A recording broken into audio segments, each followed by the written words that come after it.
Hello, everyone. Welcome to the Thought Sparks podcast.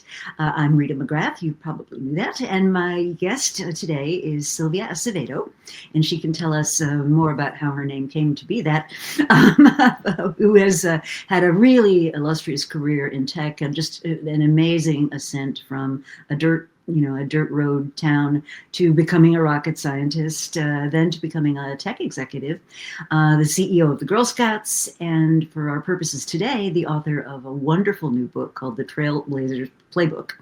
And I think it's going to be just fascinating to hear her story. Also, one of the executives that I really, really admire, like in life. So it's a pleasure to have you here, Sylvia. I'm so pleased you could join me. Oh, thanks so much, Rita. I'm a big fan of yours and have read your books and follow you, on every time you come out with a blog, I'm like one of the first readers. So thank you. It's a real honor to be here. Oh, it's such a pleasure. So maybe start off with why the book and what you're hoping people will take from it. Yeah, I appreciate that. The book, The Trailblazers Playbook, is now out. And it's an answer to, I think a couple of questions. So one of the questions is, after I would give a talk, so many people would say, I'm inspired, but how did you do it? So give me the tactics that I can implement in my career. And then the second question is kind of the more meta question, which was, I had gotten a call from Stanford University in the mid-aughts, and a researcher asked me, how is it that I got to Stanford? And I was one of the first Hispanics, male or female, to have earned their graduate engineering degree. And at the time, Stanford really wasn't recruiting from the part of the country that I came from, which is southern New Mexico. And I didn't know the answer to that question. So the book is sort of the discovery process of the answer to that question. So really, how was it that somebody who did live on a dirt road in Las Cruces, New Mexico, family challenged financially, paycheck to paycheck, sometimes there wasn't enough money between paychecks, and then being able to have the skills to get into Stanford and work at NASA, and then having a tech career. And so I really spent a lot of time in the introspection of figuring that question out, because I thought about it and I thought, I am really different than my cousins and friends from that area. And so why is it that my life turned out the way that it did? Mm-hmm. And I realized that it was conscious thoughts at the time. It didn't seem like it was as planned or organized as it actually really kind of was. And there were certain skill sets that I mastered and that I continued to use and refine throughout my career that helped me to really develop my skills and expertise to get me ready for the next step. Yeah, I think it comes across beautifully in the book. And I should say for our listeners, my Leading Strategic Growth and Change executive program at Columbia was very lucky to have Sylvia share some of her insights with them. And it really made a big impression on them. They were like taking notes like crazy and sort of, oh yeah, that's something I could take back to my career once the course is done, and really apply those. So maybe just start at the beginning. And I know it's a story you've told a lot, but I think it would be really interesting for people to kind of get a window into early Sylvia and your family circumstances and sort of the steps that you took to get yourself sort of out of that situation, which I think is just really fascinating. And it wasn't easy either. And I think this is something that maybe is worth spending a little bit of time on, because I think I get a lot of questions from parents these days, especially kids that are getting ready to go to college or they're in high school or whatever. And I get asked all the time, like, how do I prepare my kids? And one of the things that's hard to say to them is, don't make it too easy, right? Like, right? I mean, if everything's just sort of smeared in butter and your kids just glide through their whole lives without ever encountering any adversity, the first little setback, they're going to freak out, right? So there's a kind of be helpful, be a center, be there for them, but don't do everything for them, right? Yeah, that's developing grit. There isn't a magic pill that you can take for developing grit. And like you, especially when I was the CEO of Girl Scouts, I had a lot of parents ask me, help me figure out how my kid can develop grit, but in a way that they don't fail. Mhm. So it's like, well, you can't make those kind of commitments. I mean, failure is part of the process of learning. Mhm. And so, a little did I know that so much of my life would involve developing grit and that muscle. But, I was, I grew up and all my grandparents were from Mexico. My mom was born in Mexico. My dad was born in El Paso, which is right on the border between the United States and Mexico. And so I grew up in a monolingual Spanish-speaking household, and it was very Mexican culture. And I have an older brother, and my father really favored him. And I always, it's the old story. I wanted my father's love, so I wanted to do everything that my father, prized. He liked math, he liked science, he liked shooting guns out in the desert. And so I wanted to do all those things and wanted to go along. And I wanted to do them better than my brother, which I think is always a bane in my brother's existence. But but one day when my dad was signing our report cards, he really praised my brother for his report card, and then he signed mine and gave it back to me. And I thought, wow, what did Mario do? And I went and I looked at his report card, which was fine, but my grades were actually better. And at that moment, I had an epiphany, which was, I can do anything boys can do. And that was very helpful because it really gave me a lot of confidence in my mind. Like, I don't have to be a boy to do things. I can still do things even if I'm not a boy. And that mindset was very helpful because years later, when I became a Girl Scout and I was earning my science badge, and I made him. One of the tasks was doing something around space, which I made a model rocket, and I failed many times. And I like the Girl Scout idiom, FAIL, first attempt in learning. And lucky for me, I my troop leader believed in that because I failed many times. And I really appreciate the single gender focus because I think if I had been in um, a regular classroom and I had failed 4 times making a model rocket, my teacher might have said, Sylvia, this is not for you, it's for boys, especially in that time. Mhm. But because of Girl Scouts, we kept problem solving. And finally, on my 6th time, the rocket went up. And I remember thinking that I could do this. And what is this? And so what was it? And so it was people working at NASA and at IBM. And then when I explored what they did a lot of math and science. And I went to the library in a really small Adobe building, but it did have a library with magazines. And all the pictures were of men and men that didn't look like me. And I remember thinking, it doesn't matter. I could do that. And what they did was math and science. So I really committed myself to really learning math and science and even asking my teacher for extra homework, like what kid asked for extra homework, but I did because I wanted to get so good at it. And I Mhm. eventually got so good at math and became a rocket scientist. But also there were other really important character skills that I learned and character traits and values. And, one value that I learned in Girl Scouts was always leave the campground better than you found it.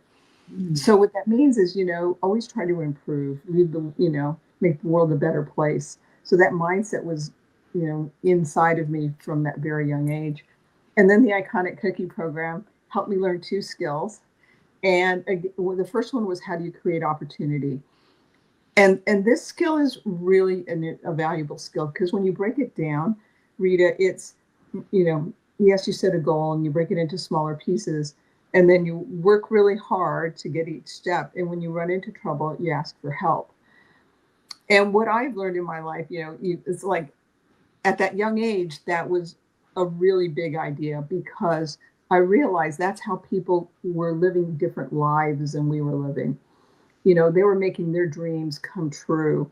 And I realized, if you live in poverty or near poverty, you're so involved in survival, you're not thinking about these other things. And so this helped me understand, set those big goals, break them up into smaller pieces, and then work really hard. And then you can have success. And if you run into trouble, ask for help. It's okay to ask for help. As you get older and your challenges get bigger, what I've realized is that same principle applies, but then you have to take some steps from what you do to something new. And as you get older, it's harder to take that step sometimes because that means you have to change internally. And so I see that at certain points in my career that taking that next step really took a lot more courage than I had anticipated. But when I was young, that helped me create opportunity. And yes, it also taught me about how do you have courage. Mhm. The other important thing from Girl Scouts was you never leave the side of a sale until you hear no 3 times. I love that. And Love and that. when I look back, I realized that that skill was something that, as an elementary school girl, I began honing. To hear not when you hear no, it doesn't mean stop. It means like find another way. And then as I got older, it didn't mean just find another way around it. It meant sometimes the best way forward is to find the common ground with that person. Mhm. And that was a skill I began learning at a very young age. And so I'm very grateful for those two things. But it also taught me conviction so that if I wanted something, and even if I was told no, how do I find a way to that? And there were several times in my career, or when I was in school, I remember I also played the drums and percussion, and I was so good that I was the first chair. And the first chair normally was also got to choose the instrument they would use in the marching band. And I wanted these brand new things called timbales, those big drums. And so my band director ordered them, but he didn't think I should play them. And I said, well, first chair always gets to choose. And he said, you can't. And I said, why not? And he said, because you're a girl. I'm like, that's not going to change. Why not? And he said, they're too heavy. And I said, so what you think is I can't carry them. And he said, yes, you can't carry them. So all summer long, I worked out. Again, this is rural New Mexico. There wasn't like a Gold's Gym or something. I honestly got my mom's overcoat and I stuffed it full of rocks. And I walked up and down. I rode my bike a lot. I walked up and down the football field at the high school, just practicing, carrying heavy things. And so when the school year started, I said, I'm ready. And I strapped those timbales on and I marched up and down. And I remember our band director, Mr. Ramsey, goes, oh, because people are going to be mad at me. And I looked at him, I said, why? He goes, because I'm making the girl carry the heavy drums. But I really enjoyed that experience. But I would not have gotten there had I not been exercising that muscle. Mm-hmm. And then a few years later, when I wanted to go to college, the college counselor, when I signed up, she saw me in the lobby and she said, what was I doing there? And I said, I wanted to have the college counseling. I'd signed up for it. And she said, girls like you don't go to college.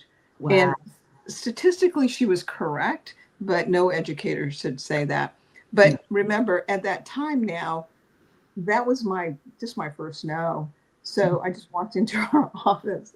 And so she sat down and she asked me what I wanted to be. And I said, I want to be an engineer. And she laughed. And I went on and became a rocket scientist and an engineer. So, but those things were so crucial. When I look back and was answering that Stanford researcher's question, that I realized, how was it that I knew to create a path to what I wanted to do? Because when I saw that rocket go up and I thought, well, I'd like to go work at NASA and IBM, I began creating that pathway by saying, I've got to be good at math, I've got to be good at science, and working very hard. And then when I wanted to go to Stanford, realizing I needed to be good at extracurriculars, and I didn't even know what those extracurriculars were. But I soon learned. And as a result of that, I realized I had been practicing that skill for all those years. Mm-hmm. So I could do that. And so when I think about that along the way, I was working at Sandia Labs, and my first job at Sandia Labs was a field test engineer.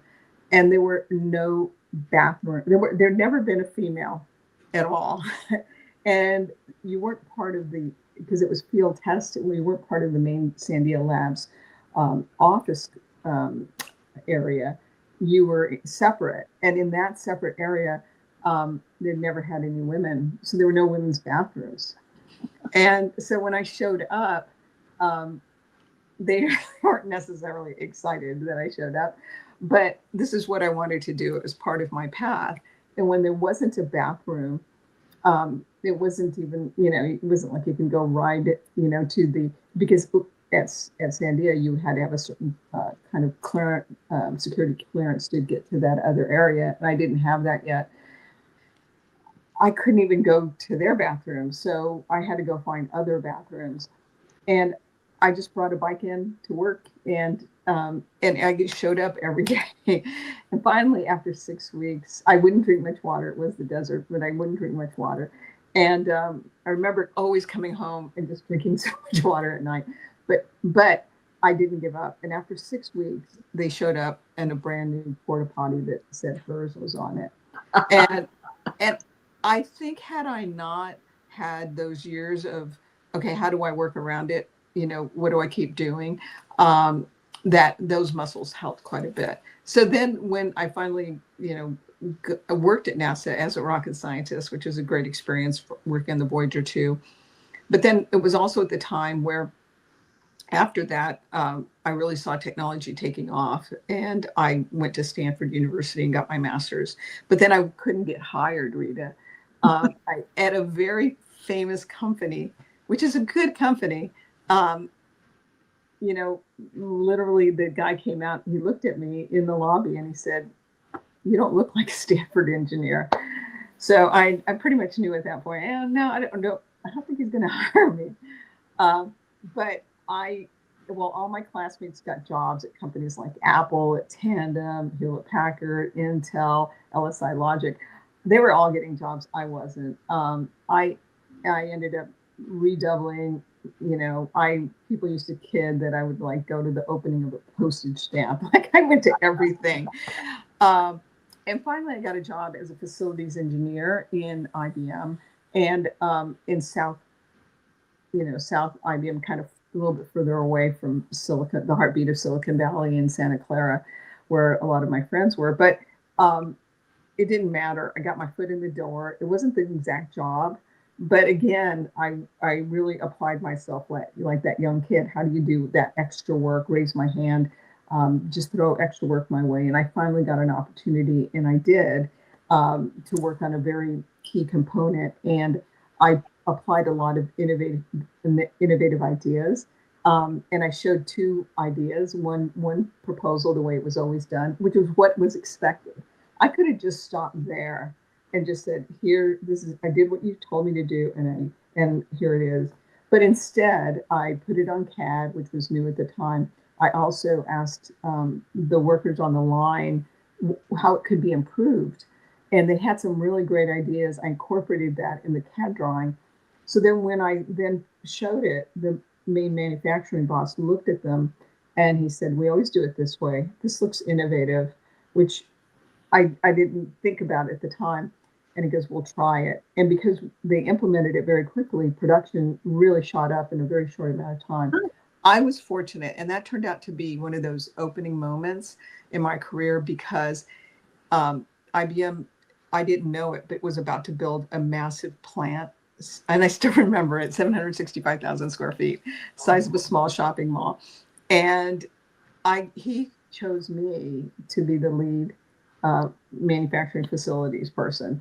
And, over people who had been there years, I got tapped to do that. He said, "Because you showed innovation." Mm-hmm. So those kinds of things really helped my career quite a bit. And throughout my career, I continued to do that kind of, how do you create opportunity, work really hard, get extra information. And then also when you hear no, how do you find a way to say yes? Well, and I think one of the things that for our listeners is just such a valuable lesson that I want to underscore is you didn't have too narrow a range of possibilities you'd entertain. Like I think especially that first job at IBM, like wasn't what many of your classmates would have sort of deigned Yeah. deigned to take, but you saw it instead as an opening. And I think throughout your career, and in the book you describe this a lot, which is just because there's not an obvious direct path to something doesn't mean it's out of your reach. It just means you're going to have to get creative about finding a different direction there. So maybe talk a little bit about how you went about, I think this is just so fascinating, how you went about making this idea of being in the C-suite at a tech company, and how you learned like what it would take to do that. And I've always been so impressed by this. You had like this mental checklist and you were just going to go do all those things that it would take to do it. So you have to remember, very many people think about their careers that way. Well, I know. And I think it was because from that very young age, you're like creating opportunities. And so when I wanted to work at NASA, it was science and math, and I was so focused on that. But, when I worked at IBM and I had that opportunity to work on the big manufacturing line, and, I've been given kind of free rein to make it innovative. So I really did include many things that were so innovative at the time. And some may seem simple, but they were really different at the time, which was we had huge windows, so people didn't have to get in those bunny suits to go into the manufacturing line, and you could go walk around the entire area and see what was going on without actually getting in it and disrupting it. The other thing was it looks like just a white, very monochrome area. And from the worker's perspective, it was very difficult to kind of get oriented. And so what we introduced as well, because you really can't introduce many physical objects in such a clean room environment, we introduced colored bands in different areas, which we've never done before. And then also we re-engineered the clean room changing rooms, which seems like a little thing, but it turned out to be a huge thing. Why? Well, there were predominantly women working in some of the more complex skills of putting all the components together, and not even an eyelash could fall out and touch the product, because that would completely ruin it. So you had to don this piece of equipment and then go through an air shower. We re-engineered it so that it was actually very close to the bathroom and also to the break room. And so it seems like a little thing, but in other areas, bathrooms are sort of put like in the corridors in a certain area. We've designed them so that they were right where the change rooms were. So somebody could, very quickly get in and out of their uniform, in the bunny suit, and then go back to work. That saved probably 20 minutes, maybe half an hour a day. That sounds little, but it actually was a really big thing. Plus, the workers really appreciated that as well. So we really thought and redesigned a lot of aspects of their work. Anyway, the big bosses from IBM, the first time I ever heard of the term C-suite, the C-suiters were in town. And I saw the plant manager, and I was kind of in the background just in case there were questions he couldn't answer. I saw them looking, and the things that they were most delighted with predominantly were things that I had innovated. And at that moment, that was my moment when I thought, I want to be one of them. I want to get to be one of them. And remember, I came from southern New Mexico, to call my parents up or, relatives or, to say, hey, I want to be a C-suiter. Like they would have been encouraging, but, Rita, that would have been it. So the only person I thought might know would be my boss. And that's who I asked. And he laughed, which was my first no. But then he just threw off all these, different jobs. He said, you have to have manufacturing. You've got that. You have to have sales. You have to have product marketing. You have to have enterprise marketing. You've got to run a P&L. And back then I had been on a technical track. I didn't know what a P&L was, but I wrote it down. And so that was my checklist. And so my first step was I knew IBM had sales in Silicon Valley, and I thought it would be easy because they were looking for engineers so they could be technical people selling to companies like Intel. That was another one that took me a long time. Then I broke through, almost a year to break through to that, which I did. And then once I got into sales, then I looked at product marketing, and somebody I knew had been at Apple and hired me there. And then I moved into international at Apple, which was a very difficult opportunity to pursue. And then I went and ran a P&L at Autodesk and on and on. So I did have that checklist because I didn't have at that time a mentor or somebody who was saying this is what you need to do there. Mm-hmm. But I'll talk about that experience at Apple because this is one where you really do require a lot more persistence and courage and belief in yourself and that conviction, because I saw that I was doing really well in domestic in the US part. And there was a job exactly the same, but in Latin America, in international. And I went thinking, I've got this one because here's my latest appraisal. Here's what I'm doing. This is exactly what you're looking for. You speak the language. And I speak the language. This is like, I remember thinking, this is going to be like no brainer. And I couldn't even get past the HR person. She said, "Oh, you're not qualified." And I'm like, "What?" And she said, "You're not qualified." And I thought, how could I not be qualified? I'm doing that exact same job. And she said, you have to have prior international experience. And no matter what I did, no matter who I talked to, and I tried talking to everybody, the hiring manager, all these different people, everybody was like, no, absolutely, you have to have prior international experience. But I kept seeing that job being posted month after month. So finally, after a few months, I said, what am I really good at? I'm good at data analytics. And so I did this deep analysis, and I remember going to the library, talking to people at Apple, and I put together something. This is before CRM, before Oracle, that kind of stuff. And I put together who our big major corporations were and the percentage of product they were buying. And then I extrapolated what it would be like in that region. And I put a presentation together, and it would be millions of dollars. And so this is where a little bit of the chutzpah comes in, is that I said, who would care? Because the hiring boss, I knew, didn't care. The person in HR wouldn't care. Even the guy that headed up Latin America wouldn't care, because he'd already said, no, you have to have prior international experience. I'm not going to lower my standards.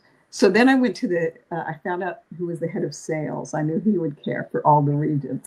And it was in a different building, and I went and I waited for him because I could get in with my badge, because I saw a picture of him. And one day, finally, I'd been there a few days. One day I saw him come in, and he went right to the elevators, and I walked up to him and I said, John, I can help you grow sales with signed global contracts by millions of dollars next year. He looked at me like, I don't know who you are. And I showed him my badge. And he gave me 5 minutes in the team room. And then he looked at the presentation, and what he hadn't known was how many US corporations were in his region. Because back then we didn't look at information like that. Sounds like a no-brainer now, but back then they were just focused on large corporations in local corporations in those countries. Anyway, he looked at that and he said it was good. And he goes, this is great. And as he went to get it, I put my hand on it and I said, it goes with me. And that's how I finally broke into that. And then that kind of thinking, kind of about, again, innovation and change. What I realized was in Latin America, piracy for software was just a given.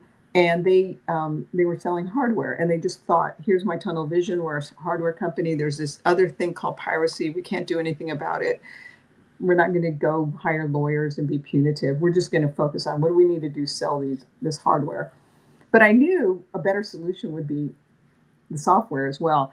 And so even though people didn't want that, I mean, inside the organization, I met with distributors, Ingram Micro, and we created a distribution channel, and they got over $250 million the first year. It was just amazing because people really did want a complete solution. That then got a lot of recruiters' attention, and I got recruited to different places like Autodesk and others because of that success. Mm-hmm. That's just amazing. But it does kind of show kind of like seeing around corners.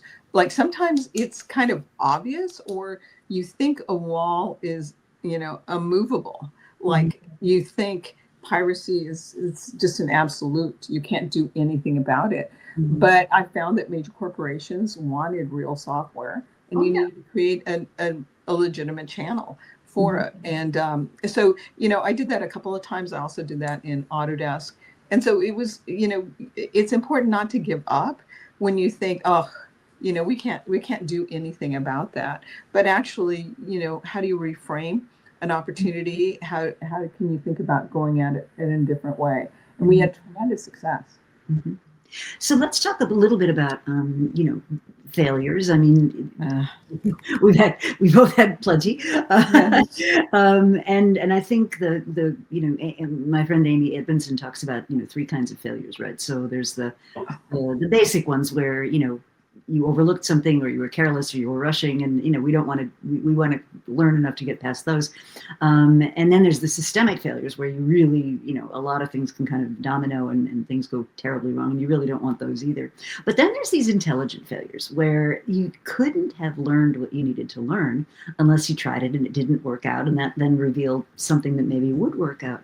And I think your philosophy on those is really interesting. Well, no, I've had many failures, and I think maybe the one that you're alluding to might be my Autodesk failure, where I was in charge of Latin America, and we had so much success because I was on a roll that we were responsible, at least 1/4 for half of the company's profit, and I felt like it would continue on because we were just doing everything so well. And I then learned a very important lesson, which is contingency plans. But I had 6 quarters of just beating the numbers dramatically. And I was so confident that before an earnings call, my boss came to me and said, "How are you doing?" And I said, "We're golden. Here's our forecast. We're going to beat it again." And then, unbeknownst to me and the world, Mexico devalued its peso. And instead of handing a profit, I handed a loss to the company. And it was right before Christmas. I then learned a lot of people had been planning on selling shares so they could do their, Christmas vacations. There was a domino effect. It was very searing experience for me. And so at first I handled it really bad. So on top of that, I handled it first very badly. I got really defensive. I thought, how was I to know? I'm just, all the classical things. That didn't help anyone and didn't help the company, didn't help me. And finally, I kind of sat down with myself and said, "Come on, Sylvia, they hired you as an expert. You missed it. You own it. You gave the forecast." And then realizing that I did. And so then I realized something else is how could a company, I think we were at 200 million a year at the time, we had kind of a single point of failure, and how can we make sure that doesn't happen again? And no currency hedging or anything like that. So then I became part of how do you solve that so that it doesn't happen again, and that really did help resuscitate and help me come back from that big mistake or error or failure, whatever. But to this day, when I think about it, it's like, oh, I know. Some of those are just horrible to remember. But yeah. But I think one of the themes that does run throughout the book is that your career growth and personal growth are often connected. Yeah. It's like Marshall Goldsmith's old line, right? What got you here won't get you there, and the need to kind of work on yourself at the same time that you're building things in the career is really important. So you do all this fabulous corporate stuff, right? And then you got interested in education, and I love the perspective that you took on sort of how you got people behind the efforts in, was it Austin, to really think about building this workforce of the future, because it just is applying that same creativity and grit into a kind of more of a social situation that I think would be interesting for people to hear about. Well, it also is something that got me to make that pivot was also something that I finally dealt with. And this is really important as well, because I had been so driven in my career, but I was never reaching the C-suite, getting to the VP title, but not getting to like inside the C-suite. And I was very successful at Dell, and it didn't have the same result that I thought it would professionally. And I learned a few lessons when I wasn't talking like a leader. I wasn't speaking in leader language about creating value and strategy. I was talking like an operator. So that was very important, learning that, and that was very helpful when I transitioned to education. But the other one was I'd had a very difficult moment. It was really hard. It was very difficult, and just in brief, it was a big family tragedy, and unfortunately, my father killed my mom and then killed himself, and that was a very difficult thing, and it blew my family, apart, and it was like a nuclear bomb. And it was incredibly difficult. And when I finally got well enough to go back to work, I did, but I also had kind of an edge and anger at my father, which then got kind of focused on authority, which I then realized was probably the reason I wasn't getting promoted. I kept showing up my bosses instead of helping all of us grow together. And while that got the attention of recruiters and got me bigger jobs outside, it didn't help me grow within a company. And it was going through that work of dealing with the trauma that I was able to see how I had really kind of stopped my own growth, and also learning that when you change the way you see the world that you see changes as well. And being able to forgive my mother, forgive my father, and forgive myself, yes, that made me a lot more compassionate. Still made me, I'm still competitive, but it made me very, much more compassionate.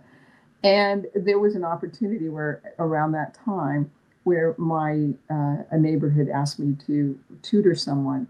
And I realized that the growth of the need in education was outstripping the local supply. And while I had fully intended, after taking time off, to return back to technology, at that point, I saw that my skills in learning how to scale and really figuring out how to make uncommon connections could be very useful in education. Mhm. And what happened then is also there were a lot of people in Austin at the time. It wasn't the tech hub, known as the tech hub as it is now, that were involved in how do we make Austin, that tech hub. And I, in particular, got really focused on the education of the workforce. But Mhm. instead of making an art, going at it the way most nonprofits were, we've got these kids, they're underserved, they're under resourced, we need funds to help them. I instead turned it around and said, what are we trying to do with the corporations? We're trying to compete globally. We can't possibly import all the people that we need for that. So how do we grow the workforce of the future right here? And that was the value proposition. And with that, we got funding and we were able to do scalable grassroots mobilizations, train so many people. And then also some of the pain points where people would say they don't have any books at home. We were able to get over 250,000 books, give them away. Many kids could never get glasses for whatever reason. We had vision vans going to the different schools. We made over 15,000 eyeglasses. We got St. David's to get dental vans so that kids didn't even have to leave school to get the dental work they needed. And we saw that graduations went up. We worked with programs to get more STEM from elementary school, middle school, high school, and then on to college and career. And those things got the attention of the White House. And then the same thing when I was at the White House, I realized we needed to work on the workforce of the future. And we had a lot of kids coming in at the time that spoke another language at home, even though they were US citizens.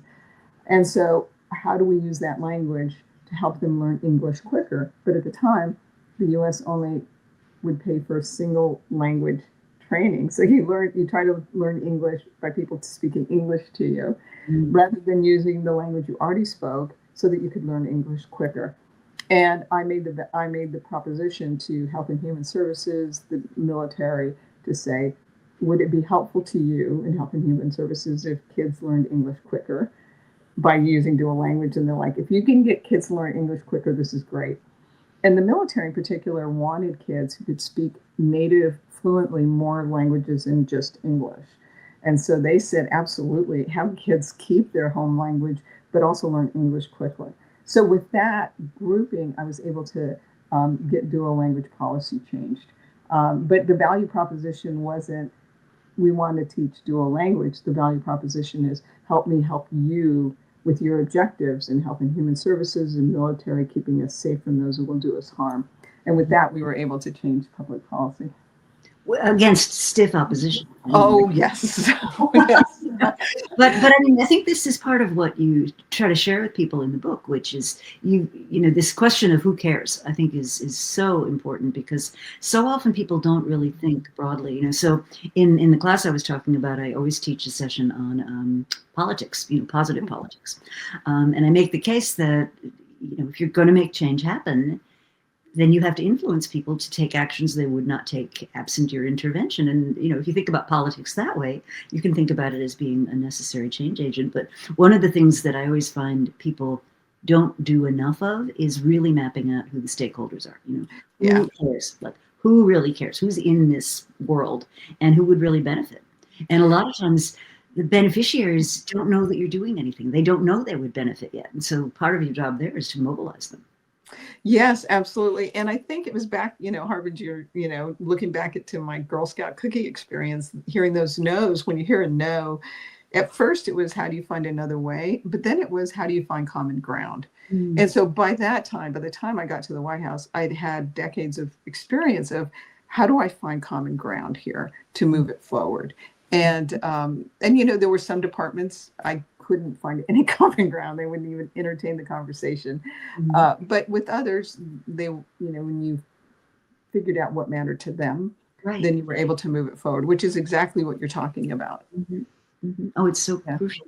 So a couple of words just for those that don't know about your impact at the Girl Scouts, which that's how we met, right? When I was work with the Girl Scouts, and how you really got them kind of into away from, let's all go off to sleepaway camps and into sort of what do girls need to do to function in a modern society.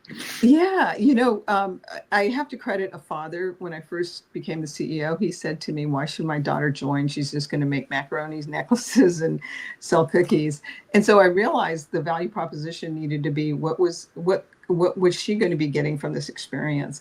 And when I looked at the girls around America, I saw that they had a mobile device in their hands. And so it became very clear to me is I didn't want girls just to be users of technology, but the creators and inventors and designers. I mean, you're half the population. Let's make sure we get more girls that know the skills. So it became very clear to me that that's one of the things that we really had to do.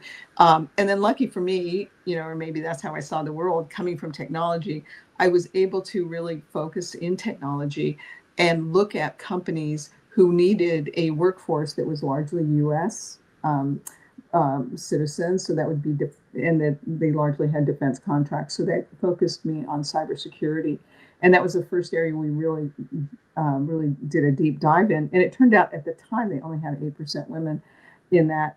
And so when I said, okay, we can do something here, because of that wonderful, iconic Girl Scout cookie program, where you have cookies sold in every residential zip code, I knew that Girl Scouts could provide a national network at scale with positive outcomes, and no one else could do that. And so I went to them and I said, to have a globally competitive workforce, you can't just tap into boys. You need to tap into girls, especially if they required to have a U.S. citizenship for defense contracts. And so I didn't ask for money for a charity or for a nonprofit or to be fair. I just said, help me help you develop the workforce of the future. And with cybersecurity badges, within the first 6 months, girls had earned over 180,000 badges. We then got additional funding from other places. General Motors, Mary Barra came through for automotive engineers. We had NASA, we got space badges. We created 146 new STEM badges, coding, robotics. And from that, by my last full year, over 1 million STEM badges were being earned in rural, urban, and suburban communities. And really, no one else can really match that. We also, because it was a passion project of mine, we also included civics badges so girls would learn about democracy in our republic from age 5 to 18. And then also entrepreneurship, that iconic cookie program. Instead of just selling cookies, I wanted them to earn an entrepreneurship badge. And then we partnered with the North Face to do some outdoor badges as well. But what I love is how transformative it was. And now the cybersecurity industry is around 26% women in a very short amount of time to see a big change. And part of that was directly related to Girl Scouts, because when other women, not just in the US, but around the world, saw that companies like Palo Alto Networks and Raytheon were partnering with girls and partnering with Girl Scouts, they saw it as a good place to work. They said if those companies are working with them, the brand was so strong that they said, okay, I want to be associated with them. And so they've seen a very large increase in the number of women in cybersecurity. So that feels good. And just I run into lots of young women now who tell me that they got their start in STEM or they're doing these great careers, and it all started from earning those badges. Yeah, it's such a transformative moment in a young girl's life. And you and I have talked about this before, which is I get a lot of questions. So I went to Barnard College, which is an all-women's college, and get a lot of questions about, well, in a diverse, multifunctional world, does it still make any sense to have, single sex anything? And as you and I have discussed, I think the answer is actually yes. And not in life, like you don't need to live in a monastery or a whatever.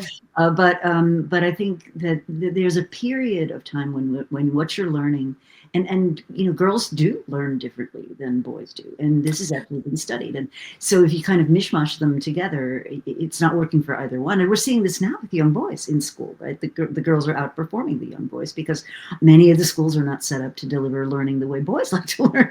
So I think it goes kind of both ways, that there's something to be said for periods of time in your life when you're just, it's sort of just us chickens, and we can kind of get on with it.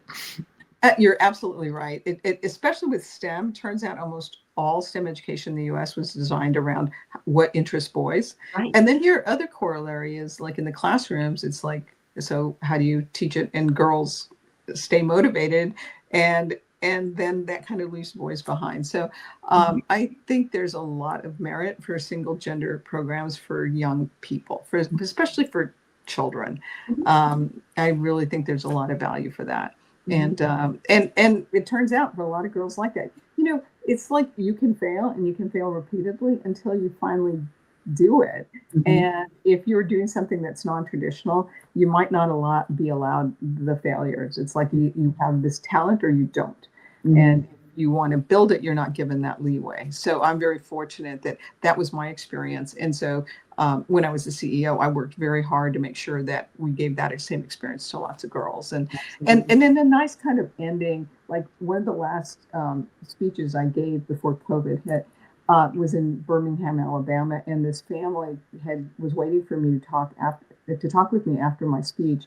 And they were from rural Alabama, and they'd driven hours to see me, and they said, our girls earned every cybersecurity badge, and they wrote their college essay, and they got 4-year full ride scholarships as a result of that. And they would not have ever gotten it except through Girl Scouts, because it wasn't available anywhere else.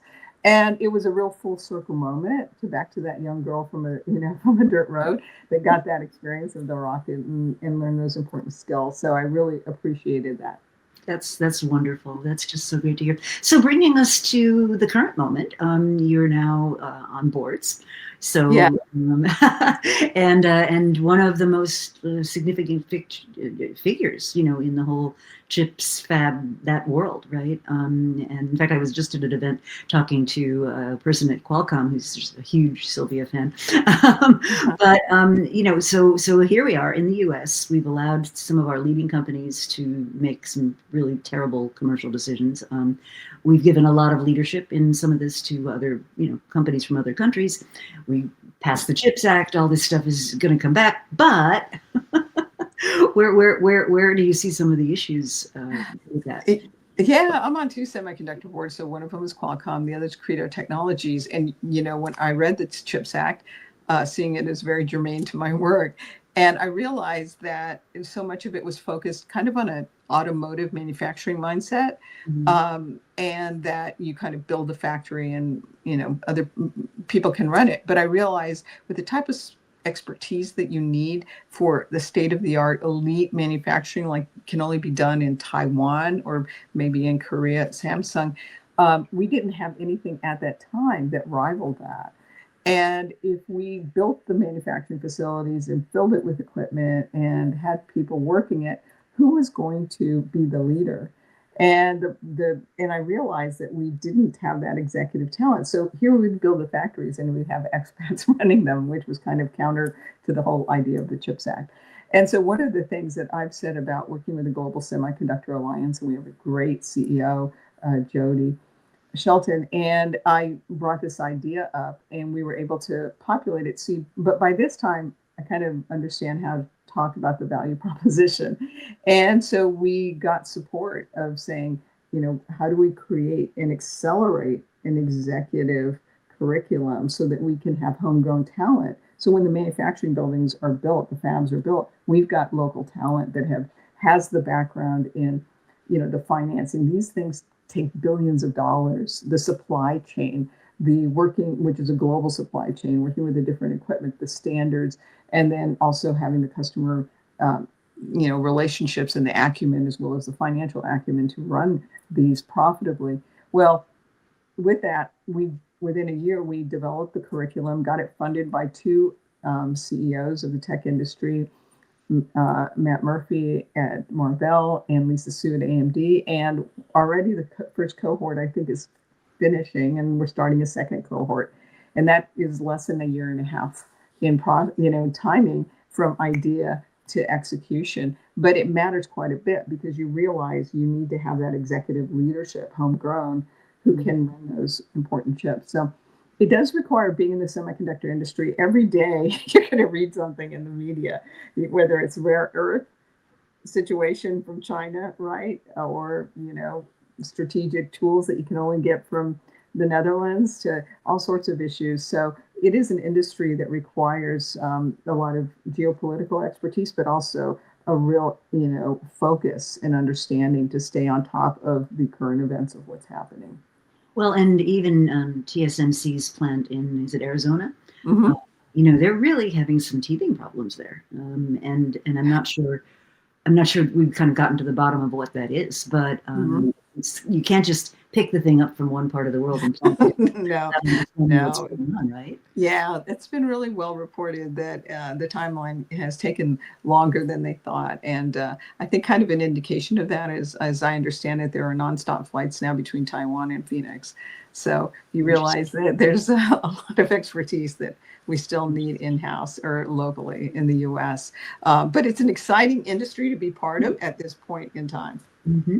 Absolutely. Yeah. So if you're just popping in, I'm talking with Sylvia Acevedo. And tell us the story of how you came to have that shorter name. Oh, my name. Yeah. It was a long time ago. I was in Head Start. It was the pilot program for Head Start. And again, I grew up in a monolingual Spanish-speaking household, very Mexican-oriented. So when I was so proud that I knew when they asked me what my name was, how to answer it. And so I said Sylvia Elia Acevedo Monge, and which is the traditional, you include your mom's and your father's surname. And the teacher, the person looked up at me and she said, choose two. And I looked at my mom and she said, Sylvia Acevedo. I thought, and then my father later explained it all. So, that was a real, okay. But, I think it helped me think about systems, because then it helped me understand there was two systems. I was living in one system, and in the outside world, there was another system. And I think that started my whole bilingual brain systems thinking that went along. And, but, kind of, when we started, in answer to the question of Stanford, I did all this introspection to help me figure out how was it that I've been able to do these things. But then the other thing, having that clarity, the courage and the conviction, knowing how to create opportunity and really find a way to a common ground. But also, I think the other answer, like, why did you write the book, was I realized a lot of people now, there's so much anxiety. There's a lot of folks that have lived a little bit, as Jonathan Haidt talks about, kind of in a bubble. And, we're competing in a global world, and there are a lot of sharp elbows and difficult experiences. And I lived through many of them, and I wanted to share those experiences with others so that they could learn from my experiences and hopefully apply them in their world. So I was very intentional in writing the book to tell it in a way that there would actually be stories that they could apply and lessons that they could apply in every one of them. So you'll see there's a chapter on clarity, there's a chapter, on courage, there's a chapter on conviction, as well as some of the difficult personal things like, when your world falls apart literally, and getting to dealing with failure, and then getting to forgiveness. And then once you have that, how do you then really leverage all the skills, put them together, and apply them in a way that makes the world a better place? Mm-hmm. And those were the lessons that I encouraged and included throughout the book. Well, I was struck, by just how honest the book is. In my life, I get to read an awful lot of corporate memoirs. It's just, it's part of the rules of the road in my world. And you can tell with a lot of them that let's just say the truth has been somewhat glossed over. And they don't really get into how things actually, why things actually happened. And I've been around now long enough that I've been in companies and I know the inside story. And then when you see what the public gets told about it, it's nothing like that. It's not what actually happened, which is why I'm very suspicious of case studies, right? Because they have to be approved by the company that they're about, typically. But the book, which is, by the way, for those just joining, it's called The Trailblazer's Playbook. And it's by Sylvia Acevedo, and details this just fascinating career journey. And I really like the idea of creating opportunity. And I think too many people feel, and I think you put your finger on it with people are so anxious right now. Like they think they have no agency. They think there's nothing to do.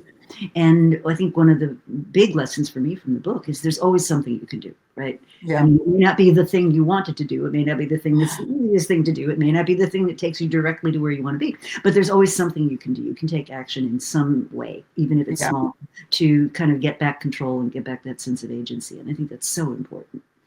Yeah, you're right. And I've really learned that from people who feel like they can't do anything. It's like, okay, so what would be the one thing? And maybe that one thing is even smaller. So one thing is people sometimes think, I want to do this thing. And the leap is too much. Like the chance of failure is way too great. And so it seems like, well, no, I want to do more than just one little thing. But that one thing gets you out of your comfort zone. And then because that one thing means you've changed something. And once you've changed something, now you're overcoming inertia. Now you're in motion. But so frequently, I think people want that quick fix and want to be able to leap forward. And because many kids have had in the US that bubble wrapping around them, and somebody has smoothed the way. Exactly. Now when it's not that easy. Other people, you're competing not just about the best in the US, you're competing about the best from the world. It can be incredibly challenging, and you haven't learned how to recover. You haven't learned how to persist. You haven't learned how to create common ground. And those are tough lessons to learn the higher up you go in your career, to learn those skills for the first time. It's a lot easier to learn them when you're young. Definitely. And I think the consequences are much greater. The other thing I find that is very interesting to me is, I've worked now at pretty senior levels in most companies. And even like in the C-suite, they talk about them. Like if they would just me, if they would just do whatever. And I'm like, who is them? Is it the board? Like, is it the American electorate? Like, the buck really does stop with you folks. What are you talking about? It's just absolutely fascinating. Really, really interesting. That tendency to not own it, right? Right. And having those moments of when you realize it is you, and it does require change. And that change can be so difficult, especially if it's your perspective or your way of doing things that has to change. People will do a lot not to do that. So, but yet want different results. Well, right. Yeah. I mean, it is a fascinating thing. And it really, really hurts. So where do people go to learn more? So there's several places. One, wherever you buy your favorite books, whether it's locally or Barnes & Noble or Amazon, you'll find Trailblazer's Playbook. If you want something for your younger kids, I've got a middle school memoir, Path to the Stars. But Trailblazer's Playbook, I've been pleased with how it's selling. I'm really grateful for that. The other thing is I have a website, which is my name, sylviaacevedo.org. There's more information there. And again, I've been pleased, and I'm going to have to, by the end of the month, have to put together a way you can get signed, autographed, because people really want me to have touched the book that they're reading for some reason, which I think is great. So you'll be able to buy a signed autographed copy by the end of the month at sylviaacevedo.org. But clearly, wherever you like to buy books, but clearly Barnes & Noble, and as well as independent bookstores and Amazon, you can find the book. So thank you for that, Rita. It's always a pleasure. Thank you for everything that you do as well. It's such a pleasure to spend some time with you. And yeah, a great book, great lessons. Thank you for this. And for those that are curious, sylviaacevedo.com will answer a lot more of your questions. So thanks very much. Have a lovely evening. Thank you very much. Bye.